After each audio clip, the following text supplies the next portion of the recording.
প্রকৃতির খেয়ালে গড়ে ওঠা এক অত্যাশ্চর্য শিল্প কারুকার্যময় সৃষ্টি যা গড়ে উঠেছে পশ্চিম মেদিনীপুরের গনগনিতে শিলাবতী নদী খাতে।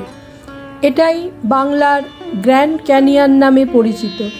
আজ আমরা চলেছি গড়বেতার কাছে সেই বাংলার গ্র্যান্ড ক্যানিয়ন দেখতে। সঙ্গে থাকবে গনগনির খুব কাছেই ঐতিহ্যময় সর্বমঙ্গলা মন্দির ও 12 শিবের মন্দির দেখার অভিজ্ঞতা।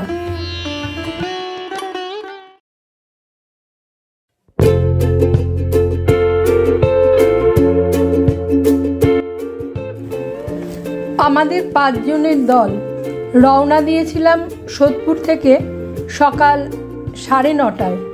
আমরা যাব ডানলপ, ডানকুনি, শিয়াখালা, আরামবাগ, কামারপুকুর, গড়বেতা হয়ে গনগনিতে। এই পথে মোট দূরত্ব 136 কিলোমিটার। সময় লেগেছিল প্রায় 4.5 ঘন্টার মতো। যদি কেউ খড়গপুর হয়ে আসতে চান ভায়া NH16 and NH14, সেক্ষেত্রে দূরত্ব 183 কিলোমিটার। আবার কেউ যদি মনে করেন ট্রেনে আসবেন, তাহলে সাঁতরাগাছি ও হাওড়া দুদিক থেকেই ট্রেনে আসা যায়। আর গনগনির নিকটবর্তী রেল স্টেশন গড়বেতা।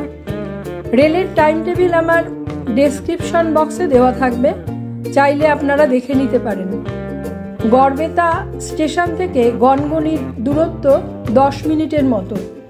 অটো ভাড়া জনপ্রতি 20 টাকা। আর যদি আপনারা কেউ রিজার্ভে 2 জন আসতে চান, তাহলে সেক্ষেত্রে ভাড়া পড়বে 60 টাকার মতো। ভান্ডার, এখানে আমরা মিষ্টি খেলাম। এখানে রসগোল্লা খুব বিখ্যাত। 10 টাকায় কত বড় বড় সাইজে রসগোল্লা পাওয়া যাচ্ছে। এগুলো 10 টাকা করে। এই রসগোল্লাগুলো 10 টাকা। হ্যাঁ বলছি।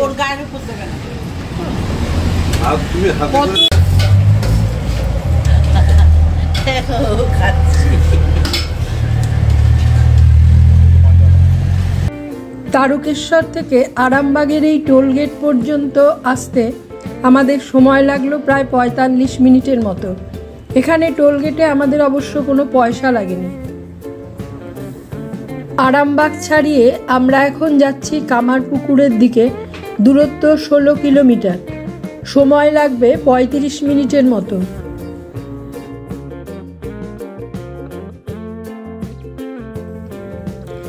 কামারপুকুর থেকে গড়বেতা 41 কিলোমিটার। ভায়া গড়বেতা কামারপুকুর রোড ধরে আমাদের যেতে হবে।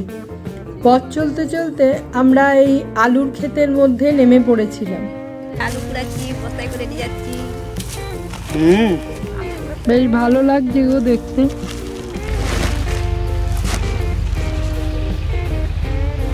হ্যাঁ, মেদিনীপুরের বিখ্যাত আলু খেতে আমরা ঢুকেছি।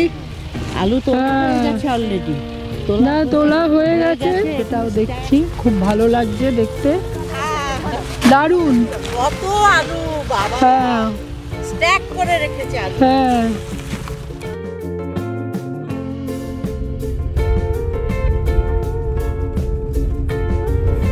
গড়বেতা থেকে গনগনি রিসর্টের দূরত্ব 2.5 কিলোমিটার।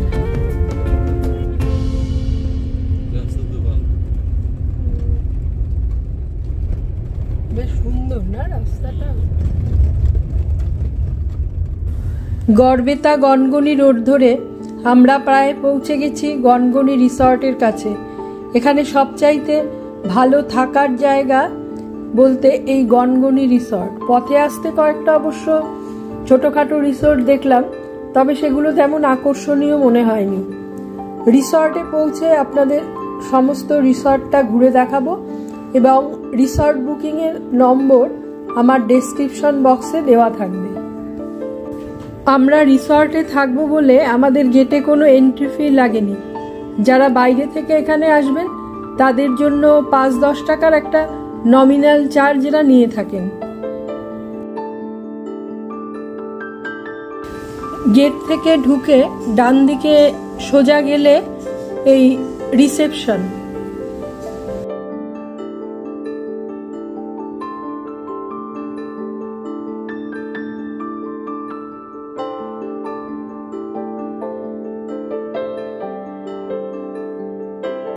দূরে দেখা যাচ্ছে ওয়াশরুম, যারা বাইরে থেকে আসে তাদের জন্য।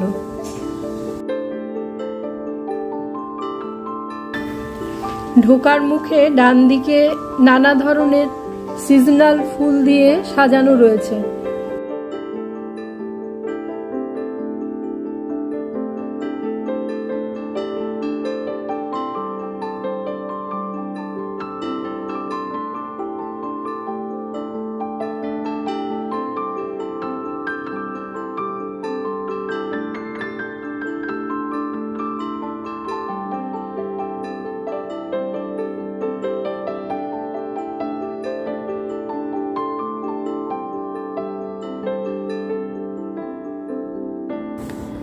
রসনা বিলাস, এটাই হচ্ছে এখানকার রেস্টুরেন্ট, যেটা আমরা পরে দেখব।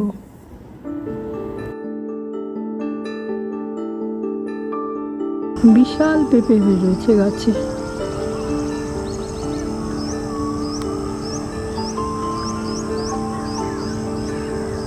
বিশাল পেঁপে হয়ে রয়েছে গাছের, প্রচুর গাছ এখানে পেঁপের। এই যে পর পর পর পর পর পর সব।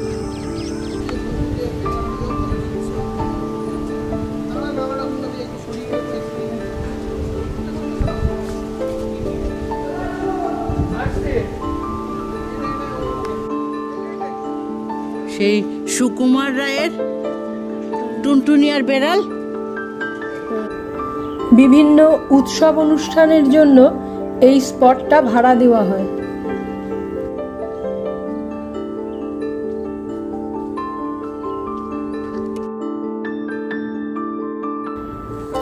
এদিকে রয়েছে থাকার জন্য পরপর 4টে কটেজ। কটেজের নামগুলো কিন্তু খুব সুন্দর। এটার নাম শিলাবতী, তারপরে এটার নাম হচ্ছে কংসাবতী কটেজগুলো। আচ্ছা, এবারে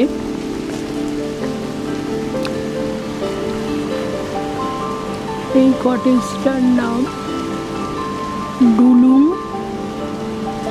ডুলুং কটেজে আমরা আছি। আরো একটা কটেজ আছে বর্ণরেখা, তবে এটা সবাইকে দেয় না, এটা বড় সরকারি অফিসিয়াল যারা আসে তাদের জন্য এটা। আর ওই দিকে রয়েছে ওয়াচ টাওয়ার, সেটা আমরা একটু কালকে সকালে বা আজকে বিকেলে দেখতে যাব। আর এটা হচ্ছে গনগনি পিকনিক স্পট, এখানে পিকনিক হয়।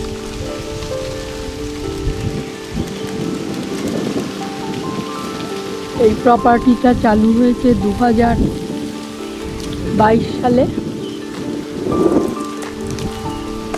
এবারে আমরা আস্তে আস্তেই, যে এখানে আমাদের গাড়িগুলো পার্ক করা রয়েছে, এখানেই বললো গাড়িগুলোকে পার্ক করে রাখতে। এখানেই গাড়িগুলো আমরা পার্ক করে রেখেছি, ওরা একটা পার্কিং স্পেস। এই হচ্ছে আমরা যে কটেজটায় আছি সেটা।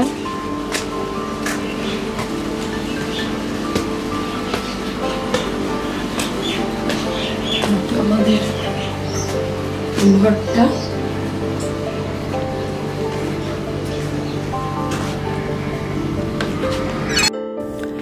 এটা হচ্ছে এখানকার রুমের সমস্ত রকমের ফেসিলিটিস রয়েছে। ইলেকট্রিক কেটল ঘরে থাকে না, চাইলে ওনারা দিয়ে যান। এখানে যে 4টে কটেজ দেখলাম তার ভাড়া 3500 টাকা করে।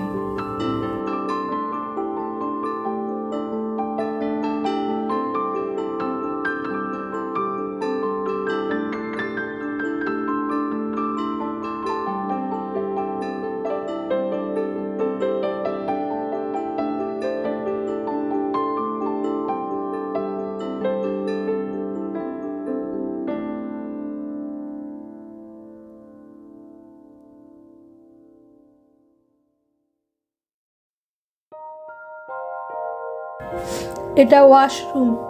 এখানে সমস্ত রকমের ফেসিলিটিস রয়েছে, geyser, shower, toiletries, wash basin, সব রকমের ব্যবস্থাই এখানে রয়েছে। আর বাথরুমটাও বেশ বড়সড়।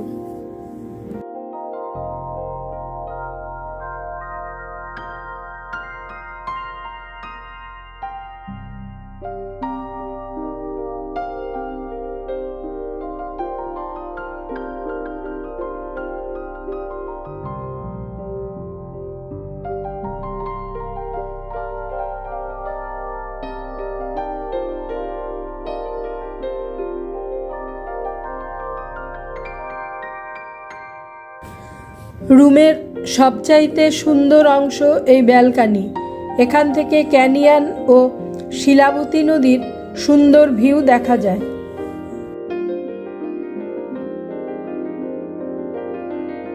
এই যেটা হচ্ছে ব্যালকনি থেকে এরকম ভিউ।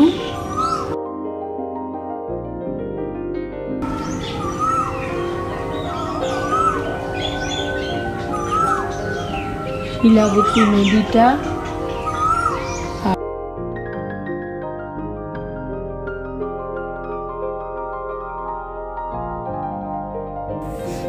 আমরা এখন যাব ওয়াচ টাওয়ারের দিকে। চারদিকটা সুন্দর সাজানো গোছানো, ছোট ছোট বসার জায়গাও রয়েছে দেখছি, বেশ সুন্দর গাছপালা ঘেরা।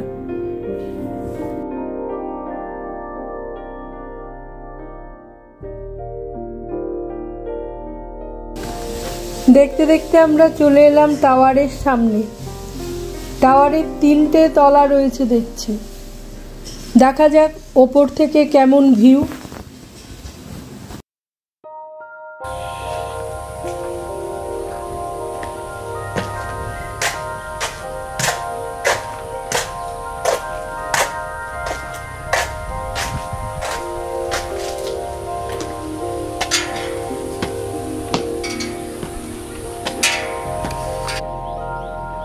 ফার্স্ট ফ্লোর থেকে ভিউ অনেকটা এই রকম।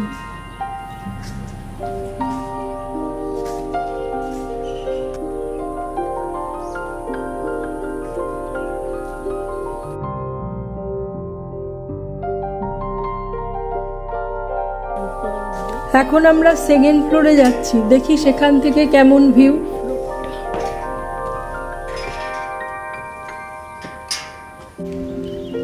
সেকেন্ড ফ্লোর থেকে চারপাশটা আরো সুন্দর দেখাচ্ছে।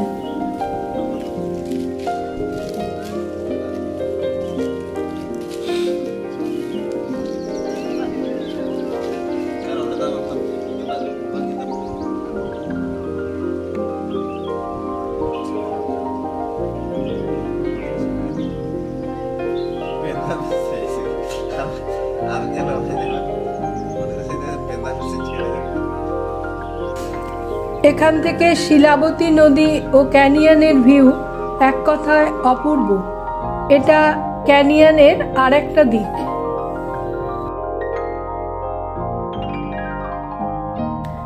এটা এখানকার রেস্টুরেন্ট, নাম রসনা বিলাস।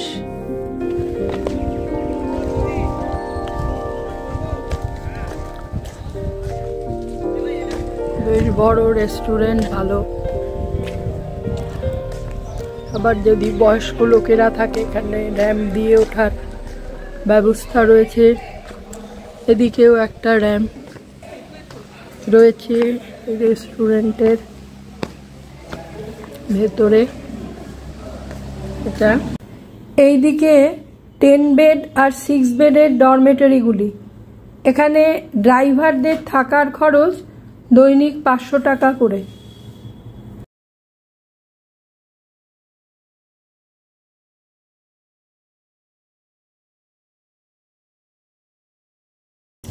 আমরা এখন লাঞ্চ করতে এসেছি। এখানে বলে রাখি, ব্রেকফাস্টে পুরি সবজি পাওয়া যায়, দাম 60 টাকার মতো। আর ননভেজ আইটেম, মানে ননভেজ থালি যদি আপনারা নেন, সেক্ষেত্রে দাম পড়বে 170 টাকা। আর চিকেন থালি 180 টাকা। মাটন থালি নিলে 350 টাকা। আমাদের খাওয়া দাওয়া হয়ে গেছে, ভালো, মেনুটাও ভালোই ছিল। তবে ওরা রান্নায় একটু ঝাল বেশি দেয়, সেটা আমরা বলে দিয়েছি যাতে রাত্রে রান্নায় ঝাল বেশি না দেয়। ভালো। এই মেনু কি কি খেলেন ডিআরসি বলেন তো, কি কি ছিল মেনু আমাদের?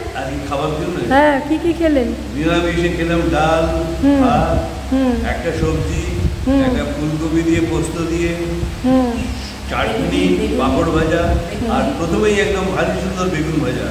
বেগুন হ্যাঁ, খুব চমৎকার করেছিল বেগুন। ভালো হয়েছে খাওয়া দাওয়া। হ্যাঁ, খুব ভালো হয়েছে, আমারও ভালো লেগেছে, তবে বড্ড ঝাল, ঝালটা একটু কম হলে আমি ছাড়া খাবারটা খাবার ঝাল লেগেছে, কিন্তু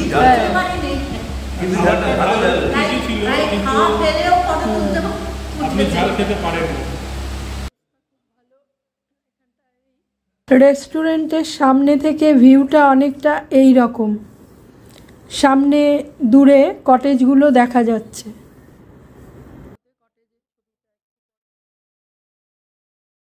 আমরা পরদিন সকাল 6টা নাগাদ শিলাবতী নদী ও গ্র্যান্ড ক্যানিয়নকে কাছ থেকে দেখতে বেরিয়ে পড়লাম। রিসর্ট থেকে বেরিয়েই ডান দিকে এই সিঁড়িগুলো নেমে গেছে। এখানে প্রায় 75টা সিঁড়ি রয়েছে। এই গিরিখাতটি 70 ফুট গভীর। হাজার হাজার বছর আগে এই গনগনিতে শিলাবতী নদী তার গতিপথ পরিবর্তন করে। তার পরিত্যক্ত নদীখাতে প্রাকৃতিক ক্ষয়, বৃষ্টি জলের ধারা, হাওয়ার চলাচল ইত্যাদি প্রাকৃতিক ক্রিয়াকলাপের ফলে এই ভূমিরূপ তৈরি হয়েছে। কোথাও গুহা, কোথাও প্রাকৃতিক খিলান, কোথাও বা অজানা প্রাণীর মুখ। এইসব শিল্পকর্ম ফুটে উঠেছে ল্যাটেরাইট পাথরের উপর। প্রতিটি একটি মাস্টারপিস।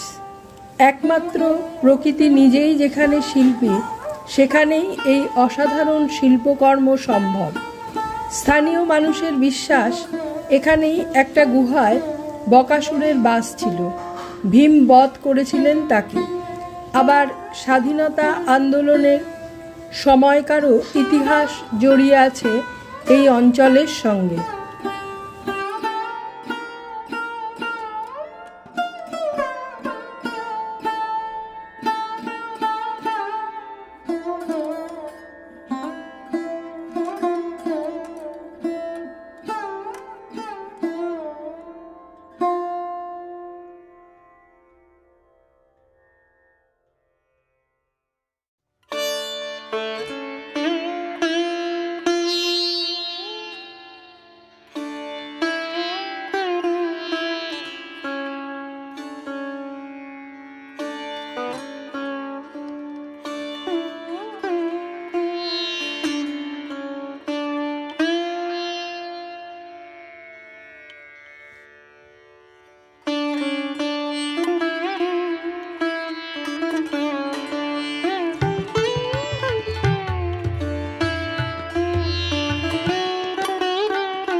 মানালি থেকে লে যাবার পথে পাঙে পাহাড়ের গায়ে প্রকৃতির খেয়ালে গড়ে ওঠা স্থাপত্য কীর্তির সাক্ষী হয়েছিলাম আমরা বেশ কয়েক বছর আগে।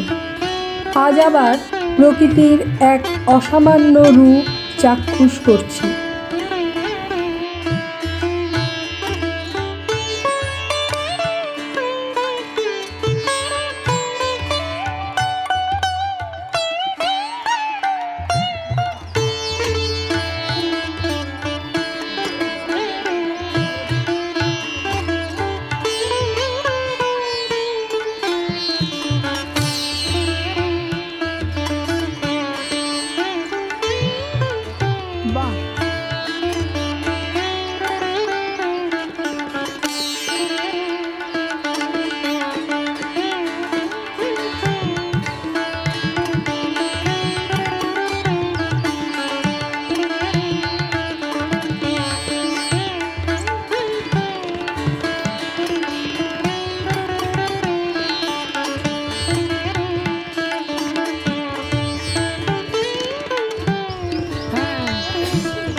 পেত পশ্চিম দিকটা।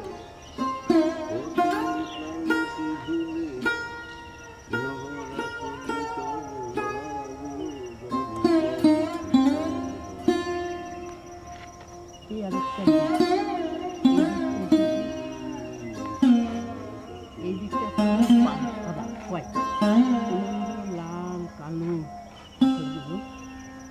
বাড়ির পথে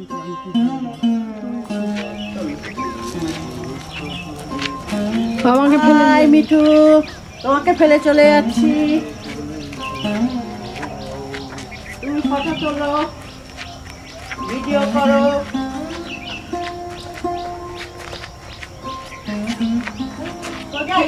পজিশনটা দাঁড়া ওখানে, ডিআরসি দাঁড়ান। শুধু ডিআরসি, আমি আসছি না। আপনাকে বাদ দিয়ে দিয়েছি, ডিআরসি কে ধরেছি।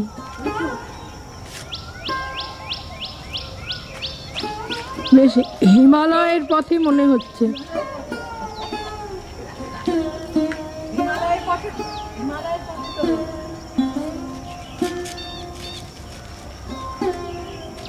মাউন্ট এভারেস্ট জয় করেছি। হ্যাঁ,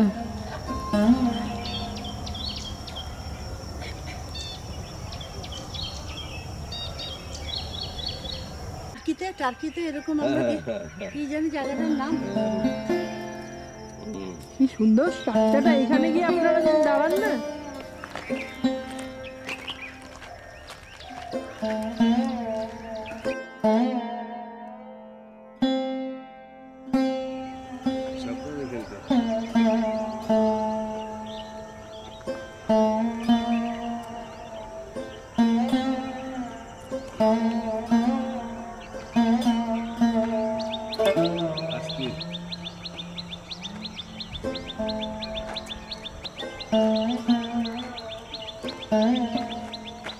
আপনাদের ছবি উঠে গেল।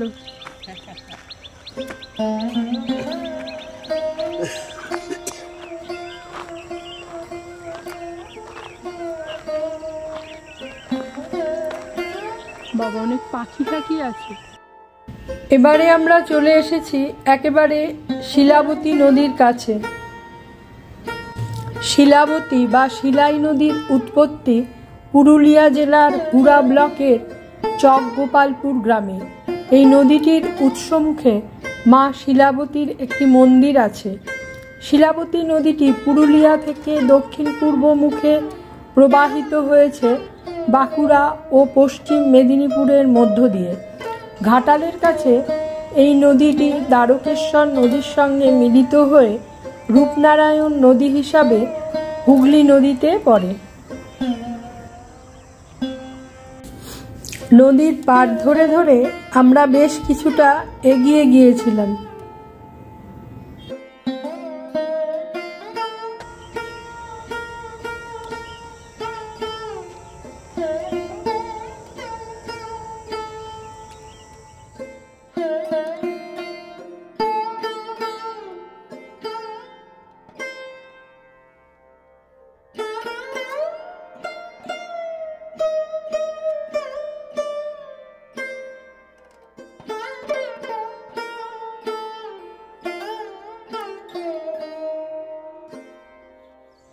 সিঁড়ি বেয়ে আমরা নিচে নেমে এসেছিলাম। ৭৮টা সিঁড়ি আছে।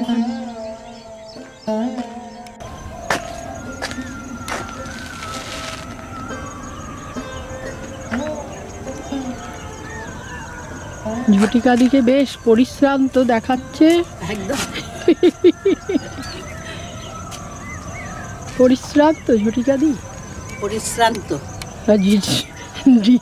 ডিআরসির অবস্থা তো খুবই খারাপ। ডিআরসি কে বললে আর ডিআরসি আসবে না। ডিআরসি আবার আসবেন নাকি 12টায়? আমি আর আসছি না বাবা। পরিষ্কার করা উচিত ছিল। হ্যাঁ বলেন।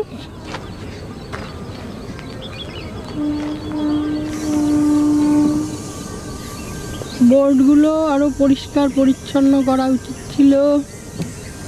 জায়গাটায় বিভিন্ন জায়গায় দেখলাম সব প্লাস্টিক, জলের বোতল ফেলা, সেগুলো এখানে না করাই ভালো। এগুলোর ব্যাপারে বোর্ডও নেই। হ্যাঁ, কোনো নিষেধাজ্ঞা বোর্ডও নেই।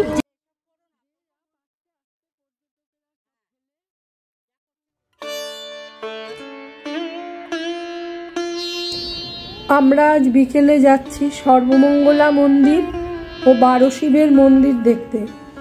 গনগনি রিসর্ট থেকে সর্বমঙ্গলা মন্দিরের দূরত্ব গাড়িতে 3 কিলোমিটার। আমাদের যেতে সময় লেগেছে 10 মিনিটের মতো। গড়বেতা স্টেশন থেকেও এখানে টোটো নিয়ে চলে আসা যায়, সেক্ষেত্রে সময় লাগবে 15 মিনিটের মতো। আমরা সামনে যে মন্দিরটি দেখছি সেটি চামুন্ডা মায়ের মন্দির।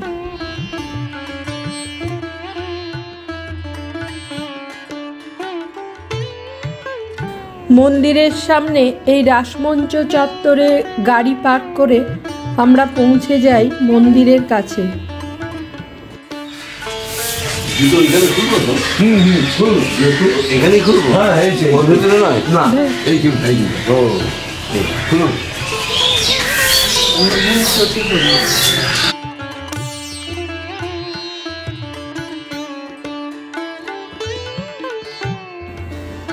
গড়বেতায় এই দেবী সর্বমঙ্গলা মন্দিরের সঙ্গে জুড়ে রয়েছে নানা কিংবদন্তি। কথিত আছে একবার এক যোগী সাধক এই অঞ্চলে এসেছিলেন। সেই সময় এই জায়গা ছিল শুধুই জঙ্গল, লোকে বলতো বগরির জঙ্গল। ওই সাধকই মন্ত্র বলে সর্বমঙ্গলা মন্দির প্রতিষ্ঠা করেছিলেন। এই মন্দিরের মাহাত্ম্যের কথা নাকি পৌঁছয় মগধরাজ বিক্রমাদিত্যের কানে। মন্দিরের কথা শুনেই তিনি গড়বেতায় এসেছিলেন। এই মন্দিরটি পূর্বমুখী। এই মন্দিরের সঙ্গে জড়িয়ে আছে বাংলার বর্গী আক্রমণের কাহিনী। বর্গীরা এই মন্দিরে বারে বারে হানা দিয়েছে, নষ্ট করে দিয়েছে মন্দিরের কোষ্ঠী পাথরের মূর্তির অনেকটাই। এখানে দেবী পূজিতা হন দুর্গা রূপে। পঞ্চমী তিথিতে হয় দেবীর অঙ্গরাগ।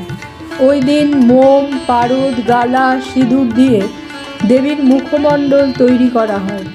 মন্দিরে অবস্থিত ওড়িয়া ভাষায় লেখা ভিত্তিপ্রস্তর অনুযায়ী মন্দিরটি স্থাপিত হয়েছিল 1604 খ্রিস্টাব্দে। দেবীকে এখানে নিত্য ভোগ দেওয়া হয়, পাশাপাশি বিশেষ দিনে আছে বিশেষ ভোগের ব্যবস্থা। মকর সংক্রান্তিতে দেওয়া হয় পিঠে। এখানে নিয়মিত ভোগ খাবার ব্যবস্থা আছে। সকাল 6টা থেকে দুপুর 1টা পর্যন্ত মন্দিরে পুজো দেওয়া হয়। দুপুর 1টায় মাকে ভোগ নিবেদন করা হয়। প্রতিদিন মাকে যে ভোগ নিবেদন করা হয় তা হলো খিচুড়ি, সবজি, মাছ, পায়েস ও চাটনি। এখানে ছাগ ও মোষবলি প্রথা প্রচলিত রয়েছে।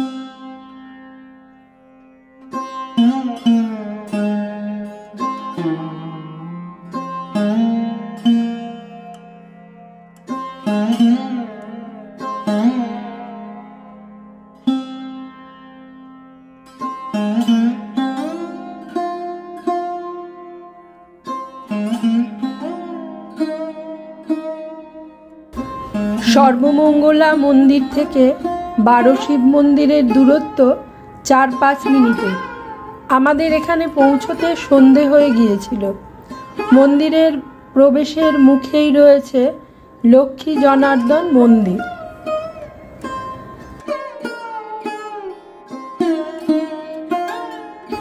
মন্দিরটি বিষ্ণুপুর ঘরানার একারত্না স্টাইলে নির্মিত।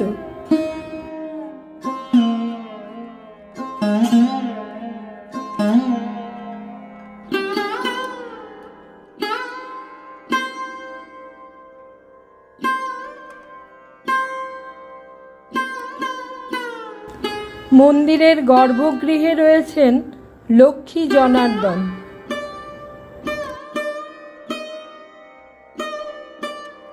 এই মন্দির চত্বরেই রয়েছে একদিকে 5টি, অপরদিকে 5টি এবং সামনে 2টি, মোট 12টি শিবের মন্দির। দ্বাদশ জ্যোতির্লিঙ্গের অবয়ব এনারা। দেউল স্টাইলের মন্দিরগুলো 1794 খ্রিস্টাব্দে প্রতিষ্ঠিত হয়েছিল। এখানে রয়েছেন বৈদ্যনাথ, অমরেশ্বর, মহাকাল, মল্লিকার্জুন, শ্রী সোমনাথ, কৃষ্ণেশ্বর, কেদারনাথ, নাগেশ্বর, ত্রিম্বকেশ্বর, ভীমশঙ্কর ও রামেশ্বর।